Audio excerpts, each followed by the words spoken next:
The other movie we want to quickly mention is Escape Plan, starring Stallone and Schwarzenegger, which managed to get dumped and went straight to DVD here. It's yet to be released on DVD, apparently due to some kind of popular demand. I'm not sure how popular and how many people were demanding this, but the Astor here in Melbourne showed it. They got their hands on a 2K print, and they showed it recently.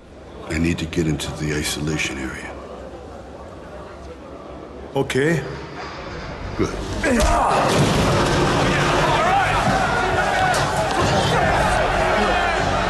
That's a favor? Well, sometimes favors hurt. Really? Let's see what you can do. All right.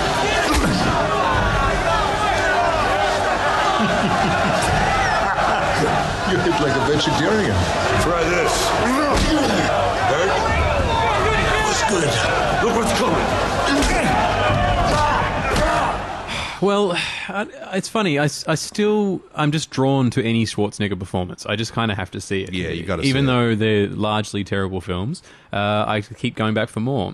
Sylvester Stallone is less reliable, and he is sort of the core of this film, and he's being very earnest about it. So he's the prison escape expert. He goes into prisons posing as a prisoner so he can break out and then explain to the warden what's wrong with their system, okay? Yeah. Great job. Great movie job. Absolutely, yeah, because I don't really think that kind of thing exists.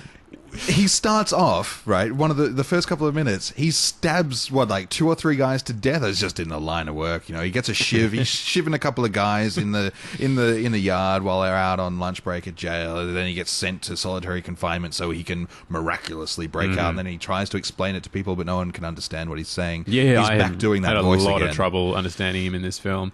So he ends up in this super jail, and then it turns out he's betrayed, and he's not going to get out of there, and he has to stay there forever, which is a really stupid conceit, because it happens a couple of times to the characters in this film where they are sent to the super jail forever, and people who want to put them away pay a fortune to keep them there alive. And this is like drug cartels, and drug cartels kill people all the time. It'd If be you want to way get rid of easier. someone, get rid of someone. You could just kill them instead of keeping them alive and paying a fortune. It made no sense. Where is the worst place to put a guy who is an expert at escaping jails? I don't know. I mean, would you put him in a jail, Dave? Would that be a good start? Not only would I put him in a jail, I would pay someone else a lot of money to keep him in that jail, just to make sure he really doesn't escape. So there's got a lot of problems, but it is, it does what it says in the box. If you are expecting this sort of throwback to these 80s action films, there are some charms to be had. It's almost there. Yeah, Schwarzenegger is great, and he's a supporting player, so he's not in it enough, but he does get to let loose a bit. He gets to speak in German at one point, which was really interesting, because I've never actually heard him speak in his native tongue. Right. And his crazy accent sounded normal. It was a really weird thing to hear.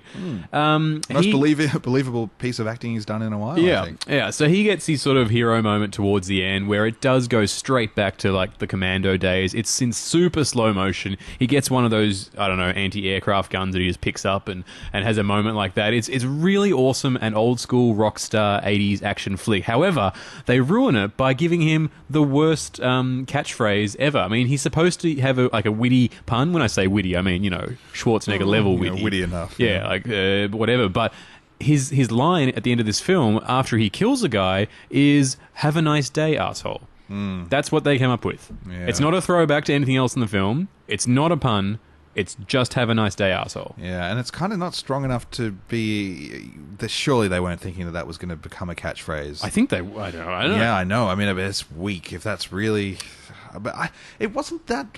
It's not good. No. But it wasn't that bad. I mean, they try and throw in enough tricks and turns that they try and make it interesting. The tricks and turns are absolutely rubbish, but at least they try. They're trying, and God, it builds to a reveal where Stallone literally says, I think it was Stallone that said, "I should have seen that coming." Yeah. And you go, yeah, you should have, because I saw it almost during the opening credits. Yeah. And it's, one thing is notable about the film, though, which I thought was really interesting. It's got a Muslim action hero in it, which is something that you just don't see in these sort of films. I mean, generally in American cinema, unless a character's religion is a plot point, the Muslim characters are generally terrorists or some sort of Not extremist. generally, they're always terrorists. Okay, If it's an American film, Sure. they're always terrorists. Sure. So this is a guy that is devoutly Muslim. He prays and everything, and he does get an amazing sort of shootout scene where he goes out in a blaze of glory, and it's something I've just never seen in an action film like this. And it sort of made me happy. It was sort of very progressive. You look at say 20 years ago, Arnie, his film was True Lies, and all the Muslim guys in that were jihad terrorists. And that was just how Americans did Arabs in the 80s and the 90s. And then they just sort of stopped being in action films. And now, without any fanfare at all, this guy is a genuine hero in this film. And I thought that was really cool. Yeah, there's no big deal made about it or No. whatever. It's just There's no cultural jokes about how different they are. It's just like he just happens to be another guy who happens to be a devout Muslim, and he kicks ass. Yeah, it's interesting. It's just that the problem is that you don't go to see an 80s throwback action movie for progressive politics. True.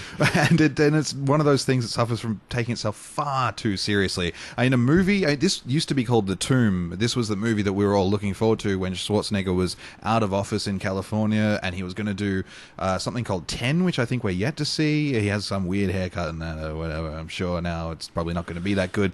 But a movie called The Tomb, and for some reason they changed it to Escape Plan, and it's just absolutely bombed. Well, it bombed in America. But it's not the kind of... I don't know. It's fine for what it is. It's totally enjoyable. It could have been a hell of a lot worse. Yeah, and it's I had definitely a hell of a lot better than The Expendables. I had a lot of fun, yes. Definitely better than Expendables. Probably worth a look if you want to get a bit nostalgic about these sort of films. But that's Escape Plan, and I guess it's time. I just wanted to quickly say it was a budget of $50 million to make, and I think it only grossed something like 25 million in the US, and so that's why they decided to ditch it here and just go straight to DVD. But it made something like 120 mil internationally, so outside of the US, and other pretty bad recent Arnie movies have done much better here than they have in the US. So it is kind of weird that they didn't at least give it a shot, that they just sort of threw it away. It does sort of speak volumes, though, that we got Stallone and Schwarzenegger, and we're at a point now where those two headlining a movie. Yeah, they've never direct actually to DVD. co-headlined a film together. It's insane. Yeah. And it's just, they need to put some more fun in this stuff and make people more interested. Yes, it just, as you said, they took themselves a little bit too seriously, but there is fun to be had in this film. All right, crap corner time. Definitely. It's all